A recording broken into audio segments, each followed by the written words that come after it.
do is that I'll introduce you first, and then I'll go through the slides, 5 minutes, and then we start the discussion. Okay, so I'll move at that point. Yes, I'll swap with you at that point. no, I don't mind. I'm fine here. Good morning, everybody. Thank you so much for joining us. And we are here with our amazing panel about the future of IP. We am presenting a publication called The Future of IP in the Age of Machines. I am Carlo Rizzo. I'm the co-founder of CinemaO and the editor of The Black Cube, which is the research platform that has undertaken this research.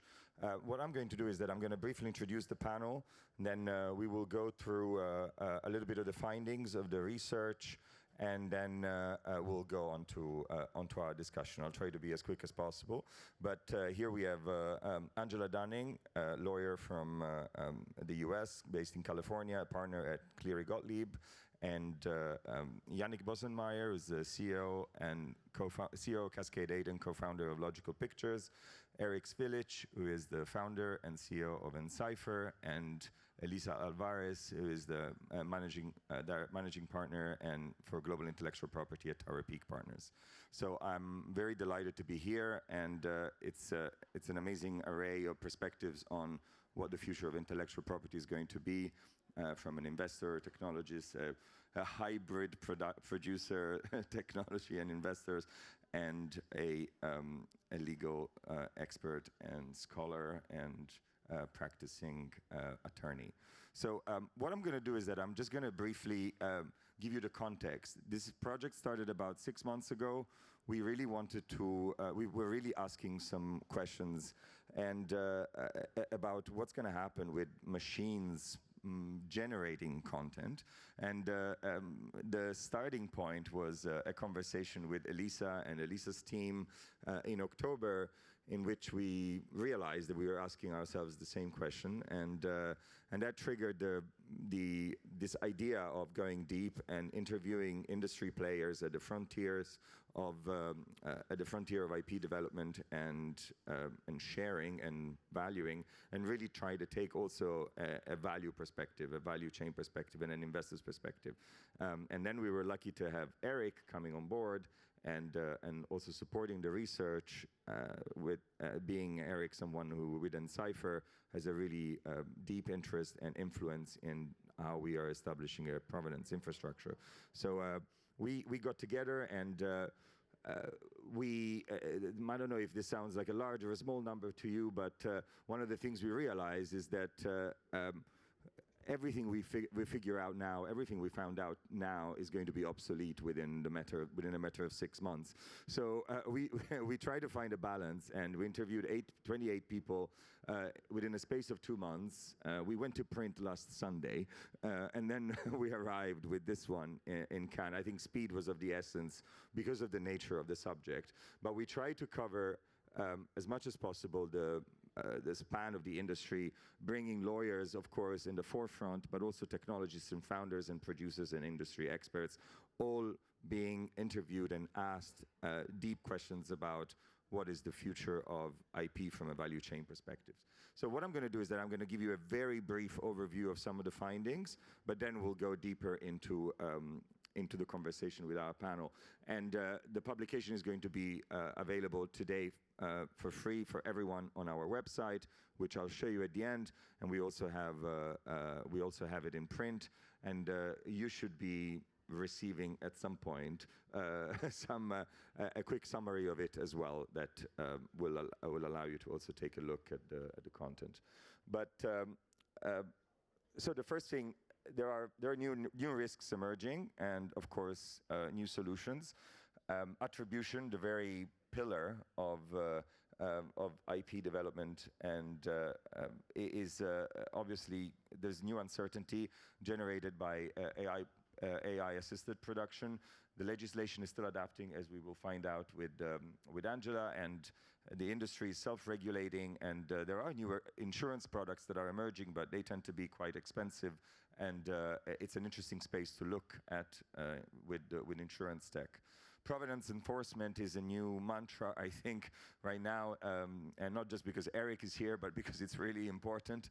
There is a new infrastructure that has already been developed. In fact, this is incorrect. I say a new infrastructure is needed. A new infrastructure exists. It needs to be adopted. To enable an effective transparency layer, we have watermarking, we have fingerprinting, we have various independent verification technology that are gaining adoption. This is a really important space to look at. We're also facing a transparency dilemma. You probably have heard multiple times on stages here in Cannes, someone telling you, make sure you record, if you're a producer, if you're an author, make sure you know and you track how you're using artificial intelligence. But then that opens up a question, what happens if you track everything to the creative process? Now the creative process is effectively fully monitored and fully registered. Is that good for the industry? Do we have a dilemma here looking at transparency but also scrutiny? And this is an important question that was asked in one of the interviews. We have a technology that is being deployed across different elements of the sector, different points in the value chain, but licensing frameworks are not catching up yet. And I think this is an important, I would like to see this as an opportunity for licensing frameworks to adapt, and I think there is a real strong case there. And again, also something that probably you have heard a million times, but especially in the EU, tech and data sovereignty remains a really important issue. We will talk about that with Yannick as well, who has published recently an amazing white paper on new AI tools and how they're being used in the industry, which you'll tell us more about. But that's another important topic here in the US, and one of the key cross-border issue vis-a-vis here in Europe, and one of the key cross-border issue vis-a-vis the US and China especially. There's another interesting fact emerging, which is that there is a lot of blanket AI restrictions being put either on talent or tools being used, because we don't know how these are going to be adopted. We don't know how to manage the risk.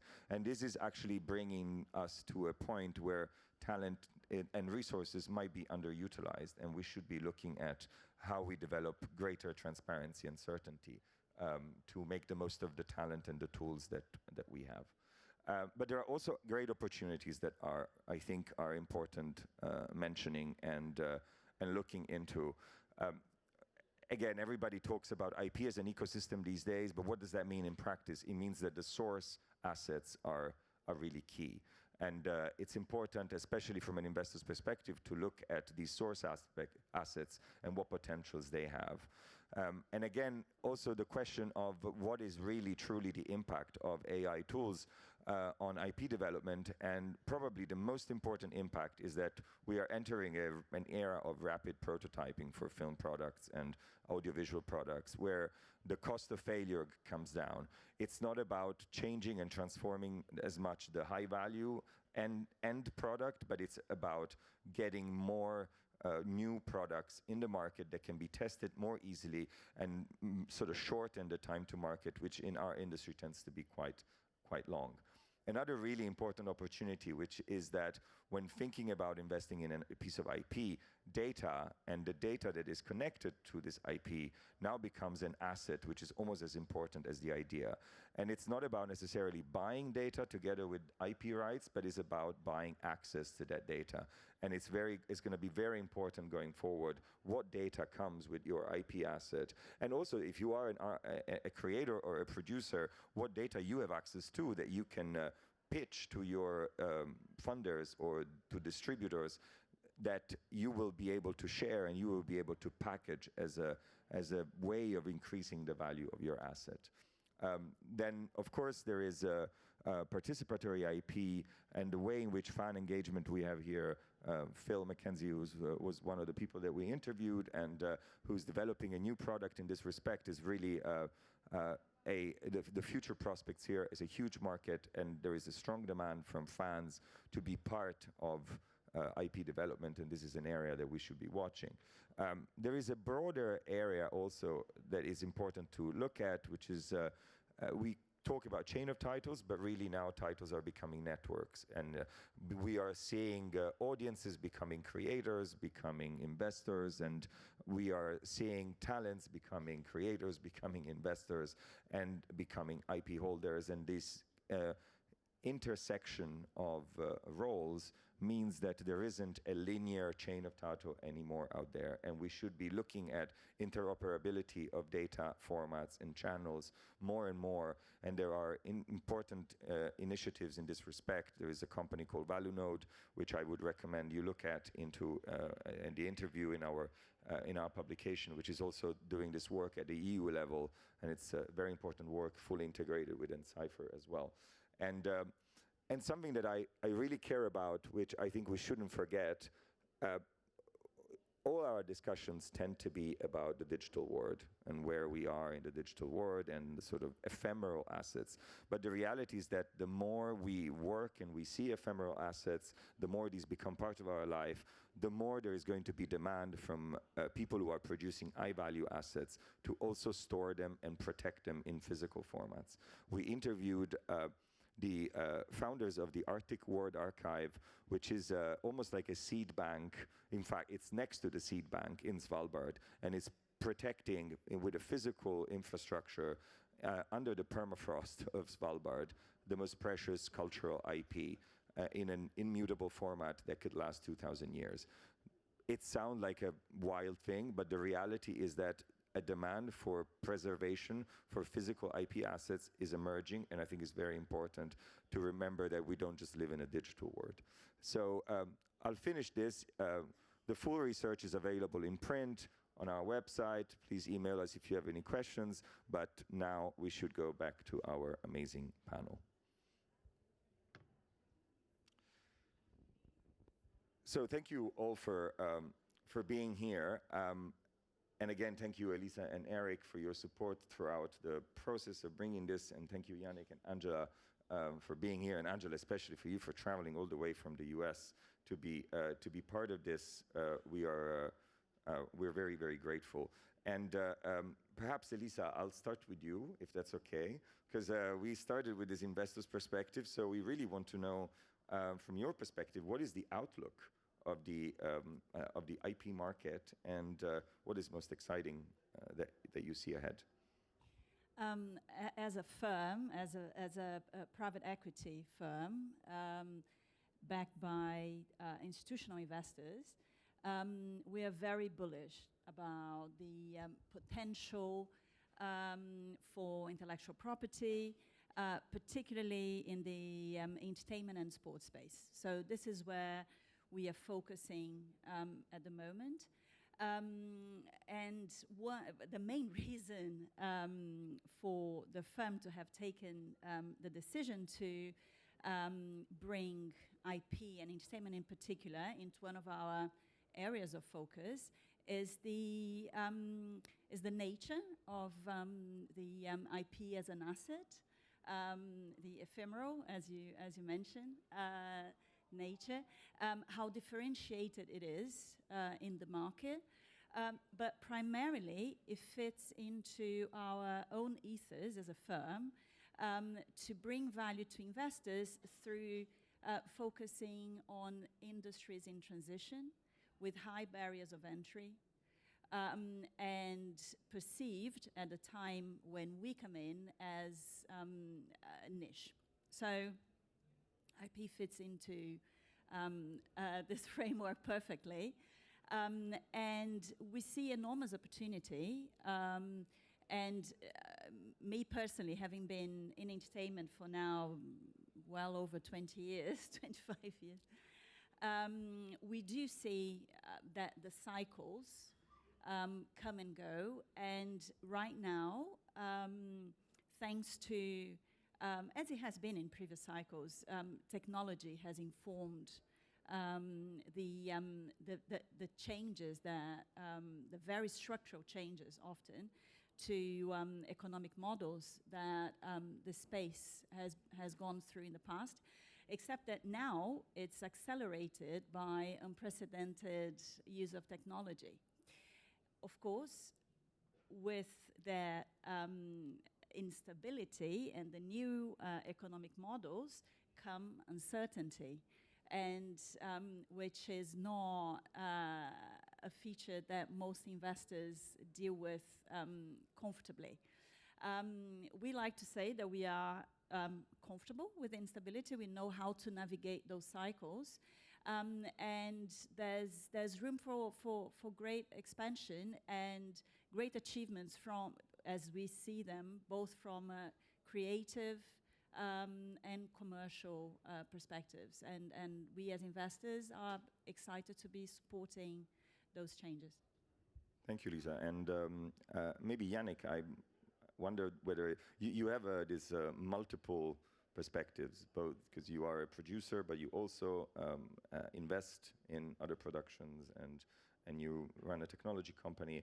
I'm curious to see also what your perspective is on where we are going with IP development in the coming years. Yes, Logical has a specific position in the field because we come from finance. So our first job is to finance movies, but now we produce, we sell, both locally and internationally.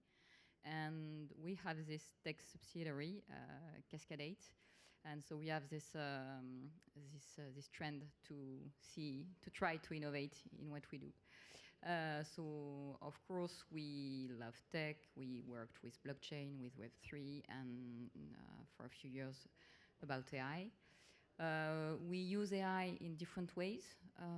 Analytical AI, it's not such a subject here, but it's important in the field.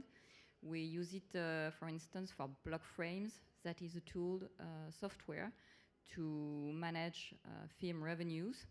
And we use AI to read the film contracts and to transform them in an algorithm and to automate the waterfall construction.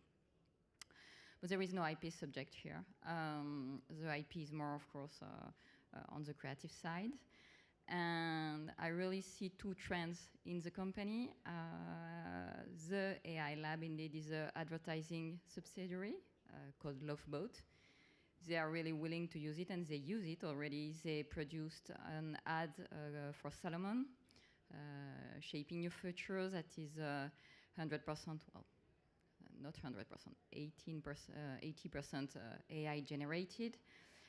They are doing also an AA ad for Peugeot that was just out. And on the other way, there are the feature film producers. It's less easy to convert them to AI. They are more afraid about IP preservation, about the jobs preservation, actor, technicians, and so on. But my belief, and I guess the belief that everyone here, is that AI will transform things, but not destroy the industry. Thank you, Yannick. And speaking about transformation and the need for protection, Eric, maybe you want to tell us a little bit about what does the provenance infrastructure of the future look like, because we are in a space where this is becoming more and more important, especially in the context of what Yannick was talking about. And maybe it's worth explaining a little bit what Encipher does and what does it mean for the industry. Yeah, so what we do in Encipher is essentially an API that embeds cryptographic metadata into images, video, audio, and text. We also do watermarking and fingerprinting. So essentially, it's also based off of a global open standard called the Coalition for Content Provenance and Authenticity, backed by Google, Meta, BBC, OpenAI. And we authored the text specification for that standard to be able to embed cryptographic proof of origin into digital assets to essentially prove that your organization has produced a digital asset, it's been edited, maybe AI was used in some way to be able to prove and show audiences that you use AI to modify lighting on a scene, for example, which is very pertinent to the EU AI Act, for example, which is now a requirement by law. Also in several other jurisdictions like California, it's coming into play. In China, it's already in play. India, it's already in play. So it has a lot of different applications. One, being able to prove that the asset that you're putting out into the world was created by you or owned by you, has license and rights associated with that actual content. So when it's copy and pasted, or it's scraped and put in a third-party database, or uploaded and downloaded somewhere, your license and rights for your asset that you're putting out in the world actually follow the asset itself, which in a machine-readable way, which is critical in the age where information is shared so freely and can go into third-party databases, and the license aspect and the ownership aspect of that digital asset frequently gets completely separated from the asset itself. But with this methodology, it's cryptographically attached and verifiable in a very free and open way to be able to verify those licenses and rights that are associated with that content. So yeah, it's kind of like the underlying layer of being able to monetize your IP in a way, because if you can't prove that you made something or that it's yours, how do you monetize it? It's very difficult to do so, because somebody might take it and claim that it's theirs, or somebody might make content very similar to your content and claim that it's yours, but it's actually not your legitimate content. So you need a way of being able to prove not only that this is your content, it's authentic to you, but if somebody comes out and pretends to make a film trailer about your film, but it's not from you, you need a way of disproving that, or for like deepfake in news media, for example. I'll let you answer this question. Well, I'll ask a question. So a hammer always finds a nail, a copyright lawyer always finds a copyright question. But how will you validate and verify that the owner who applies for the watermarking is in fact the copyright owner and did not themselves infringe someone else's work? Great question. Ideally, when somebody is creating a new piece of work and they're relying on external assets, those assets would have provenance in my perfect, maybe utopian/dystopian world that we may live in the near future. So essentially, from our perspective, we work kind of like a notary, and essentially we will get an audit trail of what went into the creation of that asset and embed that as part of the metadata that goes into that. So we're relying on their representation of that creation of that asset, and we're not saying and necessarily 100% verifying that we know that 1,000 edits went into this piece of work and every single one was done by a human creator or partly AI. We have a way of marking and telling what's AI and what's not if they're a good actor, But if there's always going to be bad actors and people trying to use AI and maybe pass it off as their own original creation, it's very difficult to prove that if somebody's very determined, right, to remove all that information. So we're not lawyers, and we're not asserting that they have absolute copyright. We're letting the asset owner assert that themselves, and we're the transport layer for that to be able to embed and verify that information. Angela, let's continue with you. You've been focusing very much on artificial intelligence and working and representing LLM providers and developers, and you played a really important role in establishing what is known as the fair use sort of framework in the US for training data.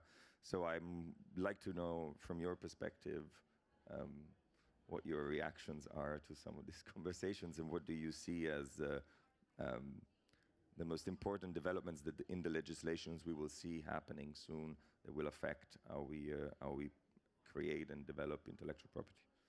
Thank you so much. So I share a lot of the viewpoints on the stage. I'm both excited about the technology to come. I'm cognizant of the issues we need to work through in terms of how we figure out how to navigate the new world. For better or worse, a lot of the law is being developed in the United States where I practice, and I do represent just a huge swath of major AI developers and investors, as well as content creators and very large platforms. And within my clients' organizations, there are often different and sometimes conflicting viewpoints. We want to use as much data as possible. We want to protect our IP as much as possible from use by others. How do we navigate all of that? In the United States, we start with a few propositions which are fundamentally different from Europe and are worth understanding. One is that no one can own an idea or a concept or a style. US law is based on a premise that we want to encourage new expression, and that means we allow people to build on and critique and expand on the work of others where they convey a new message. That's a sort of combination of our fair use doctrine, but also first principles of copyright. And so in the United States, the big issue we've been litigating over for the last few years, and I've been handling AI litigation since the first case was filed, is this fair use question, right? For most developers, there's no dispute that they copied copyrighted books or articles or song lyrics or other content from the internet to train their models. The question is whether they have put those copies to what we call a transformative purpose that does not harm the market for the original, but creates new expression. And I worked on a case for Meta in which we have gotten to judgment in the case, and the court did find that Meta's use of copyrighted books to train its models was fair use.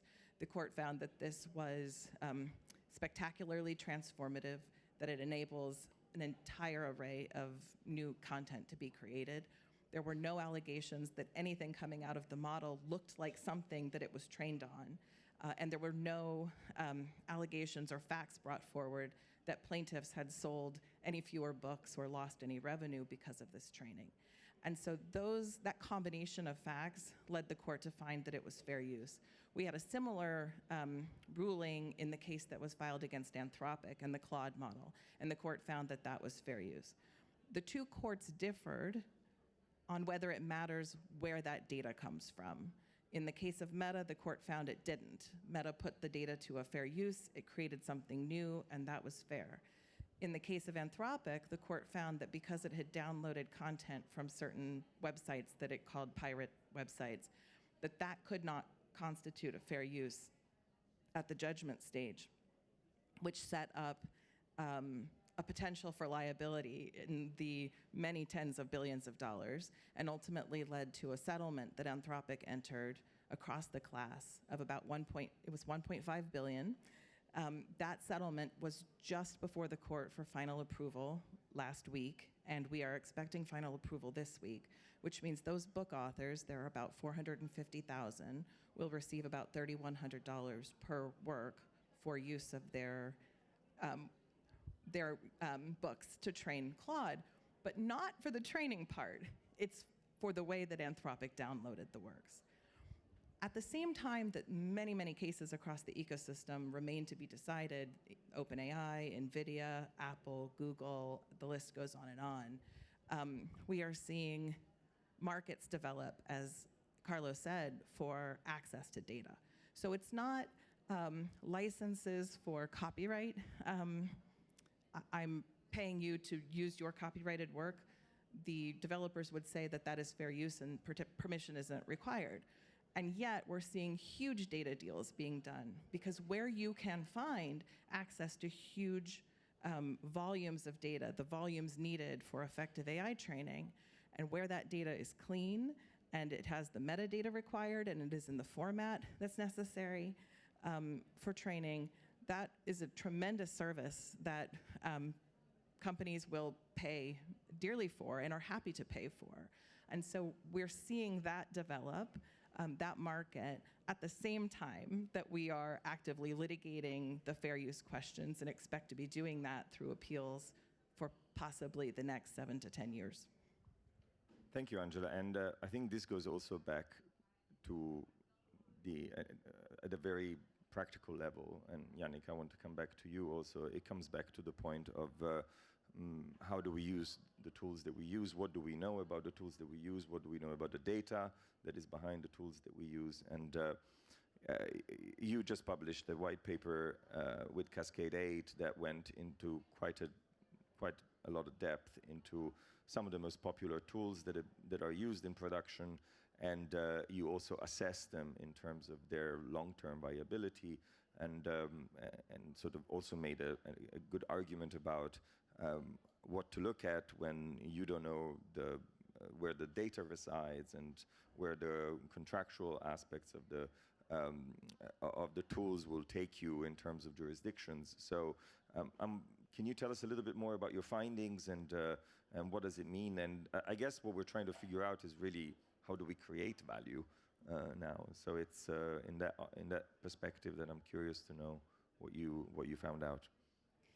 Yeah, well, this paper, we called it a survivor guide for European producers facing US AI domination, because, sorry, Angela. But most tools we use are Americans and driven by American data, and our European, well, you talk about value, the question is for who are we creating value? And when I'm entering my European data in a US tool that will add them to other US data and give an output that is more US oriented, that Europe oriented, it will fit US platforms or US broadcasters and not the European market. So I think that these tools are really useful, and it's not a matter of not using them. But the object of the guide is just to show where we have to be careful when we use them, to know the bias. And besides that, there is a point of sovereignty, because talking about soft power, the use of this tool is driving America again first, before Europe. And we would need to develop a European ecosystem. China had the same thinking, and they managed to do it in the Chinese way, so with constraints and forcing companies to do certain things only with Chinese data and not American data and so on. The other thing is that they have also an enormous market, more than 1 billion people speaking the same language with the same culture. We don't have that in Europe. So we have a lot of constraint in Europe, but I think that we have to find an alternative for soft power. And I don't know, in case, we know that now that it's not fantasy to imagine hard tensions between America and Europe. So what happens if one day US say, well, you don't have access anymore to the US tool, to the AI US tools? We have to have an alternative. Angela. Well, I share your concern, because one of the things American companies are confronting is the fact that European law with respect to models is potentially fundamentally at odds with US fair use law. So a company like Meta that released open source its llama models should theoretically give every European company an opportunity for free to use a pre-trained model and develop their own systems to serve European needs or what have you. The problem is that the EU AI Act purports to impose its restrictions on any model whose outputs could enter Europe, whether it was trained there or developed there. And so I think, and there is a rise of powerful AI development in China, which is not constrained by the same copyright protections.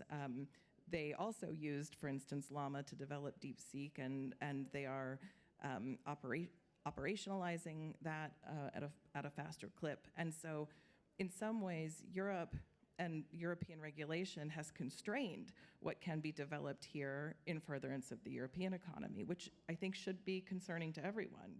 We should want a strong economic sector here for AI, for creators, for what is possible in the art and science, et cetera. So I share your concern. Yeah, you're right. And the problem is that Europe is a good student towards moral right and talents protection, but at the end, we are going to pay it the strong price. And the question about China is also very important because it's not only American tools now. There's also a lot of Chinese tools that are available and that are very powerful. And Elisa, I want to go back to you. You mentioned before a very important thing about this idea of navigating industries in transition. And if we have to think about creating value, from your perspective, what does it mean to create value in industries in transition, as we just seen?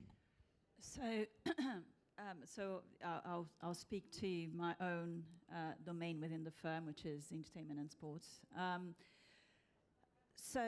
We are neither creators of content nor operators in the tech space. We are catalysts, and that's how we create value and facilitate the expansion and scaling of value that has been created by the entrepreneurs with whom we work. In a way, we remain at the margins of, the bigger discussion, and we are not the key actors. However, in order for us to fulfill our mandate and invest with confidence, we do need the tools that the law and the technology may provide us. At the moment, the somewhat uncertainty, not so much in terms of the law itself, because the principles are there, but how it's going to be applied, and how the UK, where we seem to have a self-regulated approach at the moment, it ends up in our hands very much to decide how we're going to approach that. And our take on the technology that is available is one where now more than ever, our Chief Technology Officer contributes with his and his team's views over investment opportunities. I never thought I would have that. But we bring them in, they ask questions, they participate in the due diligence. I mean, it's creating a whole new this kind of area of work for them. But we feel that that is necessary. On the one hand, yes, there's the protection of copyright. And ultimately, the IP is at the center of everything we invest in, is the core. But beyond that, there's other aspects that influence IP, not least because we have a strong focus on the audiences that are created, which in themselves are not an asset, but how you connect with those audiences and how you assess their engagement and value very much depends on the technology that is available. And beyond that, as if I can see circles right around the intellectual property, is actually, and that is a change from a commercial perspective in our approach, the fact that we will invest in brands, right? So is the IP, is the relationship with audience, and surrounding it all is the brand. So there's aspects of intellectual property that are influenced in technology, and ultimately in this somewhat uncertain market, we feel that we need to take control and diligence all aspects of technology that involve the assets. And the point we made earlier about data that I was mentioning in the beginning, and also Angela reinforced, I'm curious to know, from your perspective, does that resonate? Do you see that in your due diligence now? Do you see that as becoming a more and more important aspect of how you value an asset? Very much so. So when we value the assets, we look at, or we used to, generally speaking, look at creative aspects, commercial and financial. And now one of the pillars of the commercial due diligence really is what data is available to support that one asset, the potential audience, and the relationship between the operator, So because we tend to invest in or with distributors of content in their different permutations, and data that shows us their relationship with their market. And one important sort of clarification, I guess, is also to say that your perspective as a private equity investor is on the slate rather than on the individual title. So you're investing on sort of groups of titles. Yeah. And we actually have 2 points of entry. We can invest in the companies themselves, which we will do in a more selective way because it has to be strategic. But primarily, we invest in the IP assets, however, never as individual IP. Yeah. Always as mini portfolios, as we. And Yannick, on the other hand, if I ask you to put your investor hat on, you invest in titles. And I'm wondering, from your perspective, also whether this question around access to data about the titles that you invest has come into consideration when at the time of investment and looking into new assets? Not really at the moment. We are focused on the artistic and commercial side of the movie. This is interesting as something that I'll be curious to see how this will evolve. And Eric, also from your perspective, you mentioned in the past when we were discussing and preparing for this also this idea that provenance is a key to monetization. Can you expand on that, since we're talking about how do we create value? How does that also apply to your work? Yeah, I mean, provenance can be used offensively and defensively for IP owners. So both for proving that they created this asset is useful for multiple reasons, right? It's when you are putting that onto the web and brands are putting their ad next to your content or in your content, they want verified inventory, that this is legitimate inventory, comes from the original creator, and we're actually seeing brands willing to pay extra to place advertisements next to verified inventory. And I think there's going to become a new paradigm where if your inventory isn't verified from your organization in some way, then you'll get less of that pie, and it might eventually vanish if you can't verify your inventory at all. But in the meantime, especially for early adopters, we're seeing an increase in willingness to pay for brands, especially to place, their brand reputation next to or inside of your content, which has been very interesting for us. I lost my train of thought, but no, you answered the question. But I think it's interesting to see all of these different avenues for value creation that are emerging, and it's interesting to see the difference between what a more institutional investor would look at versus one sort of more direct investor would look at. And but this idea of provenance, I think, also connects to data because it's about transparency. It's about what informations are available around a piece of intellectual property. No? Yeah, I would say on that, the more that you can prove the creative process that went into it, like Angela was alluding to earlier, the more valuable your asset becomes, especially in this era where you have regulations like the EU AI Act, where you have to be able to prove, like potentially in a court of law, what part of your content was generated using AI, whether that was fully or assisted or edited or whatnot.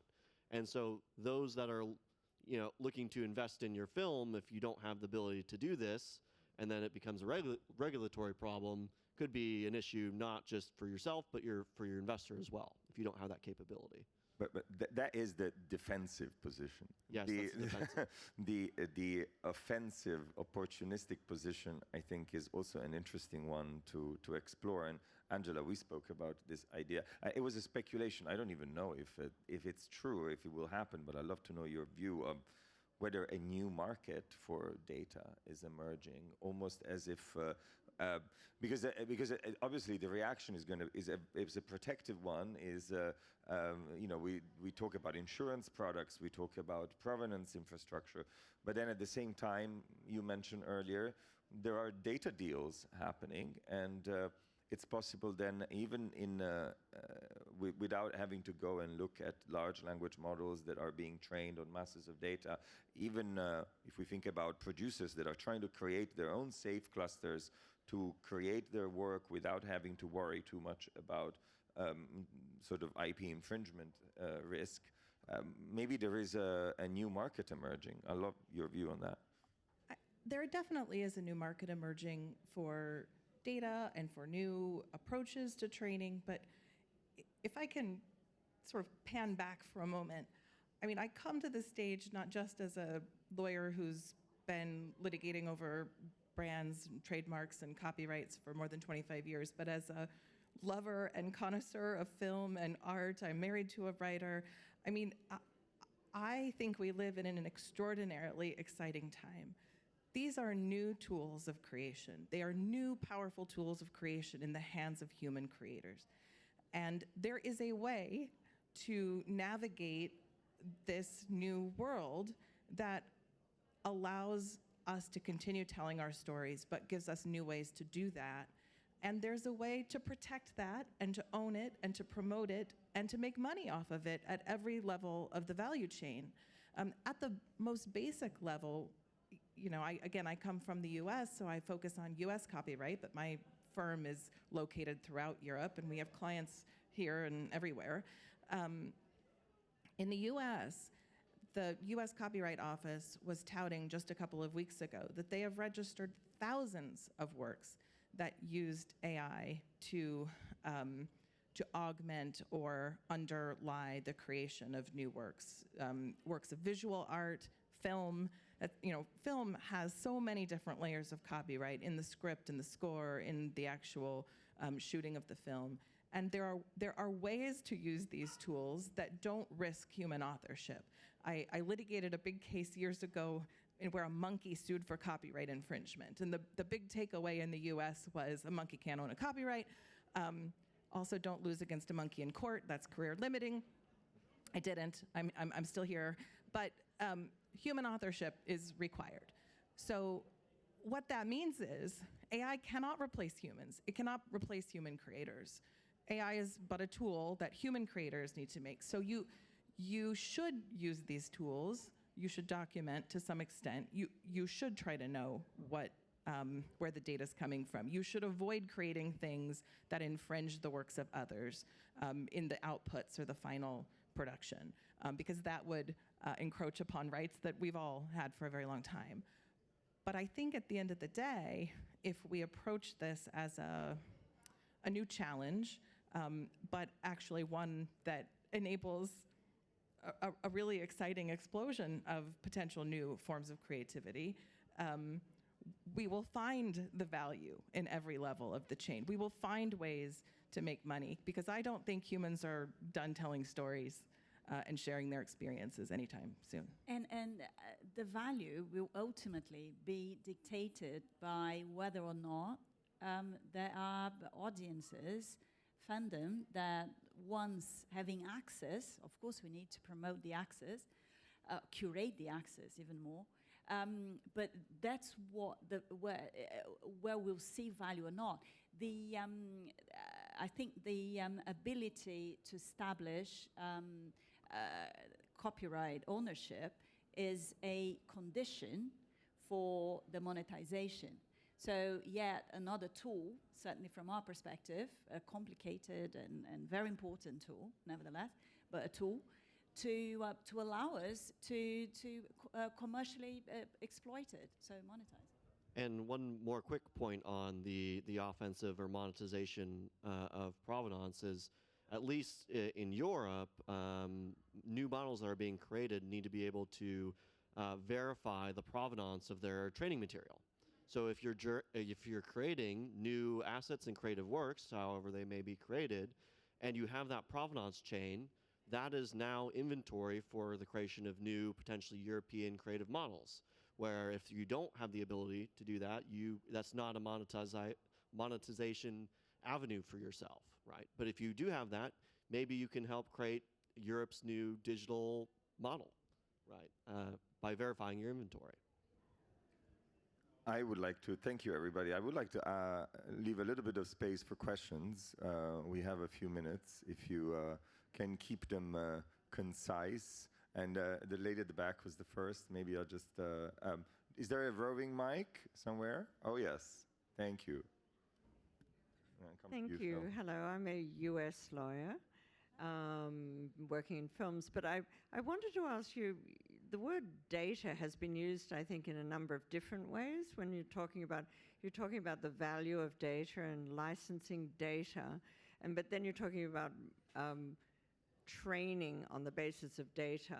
So it seems like you're talking about data to mean like copyright works that are used to train and create new works, but you're also talking, and the licensing of that, but sometimes you're also talking about audience data, the information that copyright owners and producers and so on are trying to obtain often from streamers and so on, because the value of their own data as to who consumes their products and so on is very important and is also saleable. Could you just clarify the way you're using data? It's a big tent word. Information, metrics, audience scores, it's all data at the end of the day, right? It's all information, it's what you do with it. Unfortunately or fortunately, you have to have data with a qualifier, you know, in that conversation, in that context, because it is such a broad term. So. Hello, thank you very much for this session. It's very helpful. It's also quite, as a work in the area of tech and also in creativity, it also feels like a very heavy burden on the shoulders starting to settle. But one of the things in a lot of the talks that have been to is we talk about AI, we talk about generative AI, but nobody's actually been able to define actually what we're copywriting in a sense. So there's a thing where we train people in how to use AI for filmmaking, but one of the things is, where does the AI is not just a tool in the usual way, and it is a tool that can give you feedback. It's got autonomy. There are things that it does. So it's a tool like we've never had before in that sense. So my question, I guess, is, it's not a question or comment and question, I think, is where do we determine sort of the levels or the definitions of AI use, human use, those sorts of things, given in filmmaking, as you just pointed out, you know, there are so many different layers. How do we actually, you know, navigate all of this as makers and as producers? It's still very nebulous, let's say. I'll take a quick crack. So I regularly work with directors of photography, big studios, independent creators. And the tools are great for certain things, and they're not great at all for other things, right? I have yet to meet too many directors of photography who would turn over to AI the creation of certain scenes. I don't see that happening anytime soon. In the US, the key to being able to own the output of what you create, even when AI is used, is human control. Are you actually exerting the creativity that is dictating what the final piece or image or text will look like? And where you're using AI to enable your human creation, that is going to be protected, and that should not change the copyrightability, your ability to own that. Where you are giving over to AI and simply entering simple prompts and letting it do the creative work, then whether we're talking about copyright or patent or anything else, that's not going to be deemed human authorship or protectable. Yeah, we work with a lot of, or talk with a lot of regulators, standards bodies, and just industry associations all three of those groups are asking that exact same question, and nobody's figured it out. It's very much a grayscale as well, kind of like what Angela was saying, is it's a tool, and depending on how much control you're giving over to the tool, you know, that may matter more to some and not at all to others, right? So it's also like, does the audience care? You know, and so it's nobody's figured it out yet, and it's an active conversation for us all to figure out.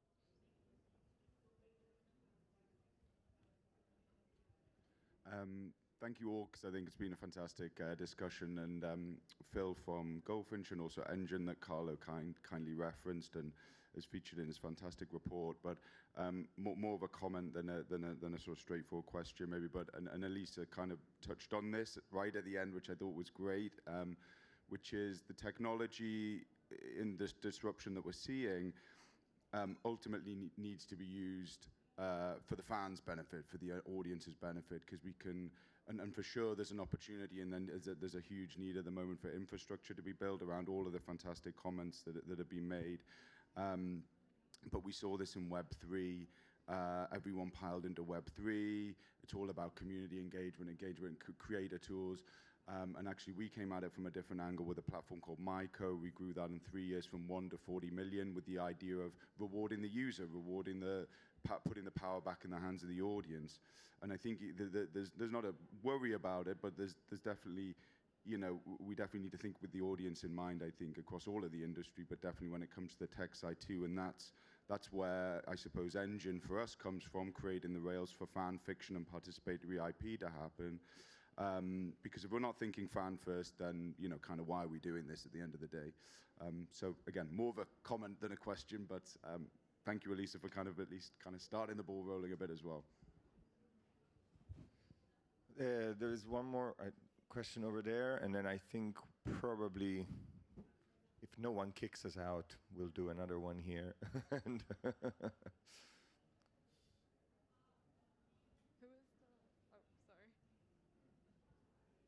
Do you think current AI and IP frameworks risk benefiting large platforms more than independent creators, since large companies can afford legal uncertainty and licensing negotiations? I guess, I don't know, Yannick or Angela, you want to take that? Yes, of course. The big companies have more money to pay lawyers, good lawyers like Angela. So. But that's why we have regulators and why public governments and so on are working on the subject. So I'm confident that there will be solutions. In the US, we have about 100 lawsuits pending. Copyright class actions, there are trademark claims, there are breach of contract claims around scraping. The whole ecosystem is covered. Not one user of AI tools has been sued for copyright infringement, right? Because at the end of the day, every one of us remains responsible for what we make and what we put out into the world. And as long as we continue to demonstrate and exert the care and attention to the rights of others that we should all have been applying all of this time, I think the chances that that uncertainty comes to individual users of the tools is much lower. Hello, everyone. Thank you for the wonderful talk on AI. It's very interesting to see how it's changing the film landscape. So I wanted to ask, how do filmmakers usually credit AI? And should film, like, what is the scale of when AI should be credited and when it should not be credited? Well, good question. It's currently mandated by law in the EU, by the EU AI Act, coming into effect this year.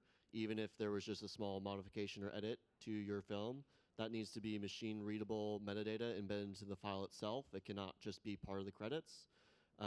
So there are open source standards like C2PA, the organization that I work with, to enable creators, and there's some platforms like Adobe's tools that do that automatically, or there are third-party vendors and APIs that enable you to do that as well. But it's a requirement by law nowadays. One last question here in the front, and then thank you for all for your patience as we run over a little bit of time. Thank you very much indeed. we're doing a film that is going to be maybe about 1/3 or AI, pure AI, a lot of it just regular filmmaking. And one of the things that people keep on telling me is that if we use a Chinese company or one of several Chinese companies, that a distributor, like someone who we're going to sell the movie to in the end, might have serious issues with that. And obviously there's different layers. You might have your own servers and keep everything on it. And the other small wrinkle on this is that it's 3rd century Rome. So it's not like we own the copyright on the Colosseum, or you know what I mean? So how does one get around that? Is like Netflix and Amazon going to go, sorry, you know, you used a Chinese thing, so we can't buy it? So with the proviso that I'm not dispensing legal advice from the stage, I would, the first piece of advice would be to consult a good copyright lawyer, but not being glib. I don't know that the tool you use is the critical distinction. As always, it comes down to whether you can demonstrate the human-authored content in the work, right? If there may be some part of the production that is AI-assisted or AI-generated, but where the script or the overall work is human-authored, then that should not be a barrier to being able to license and monetize the work. Thank you, Angela. Thank you, Yannick. Thank you, Eric. Thank you, Elisa. Thank you, everybody, for staying with us, and enjoy the rest of your day.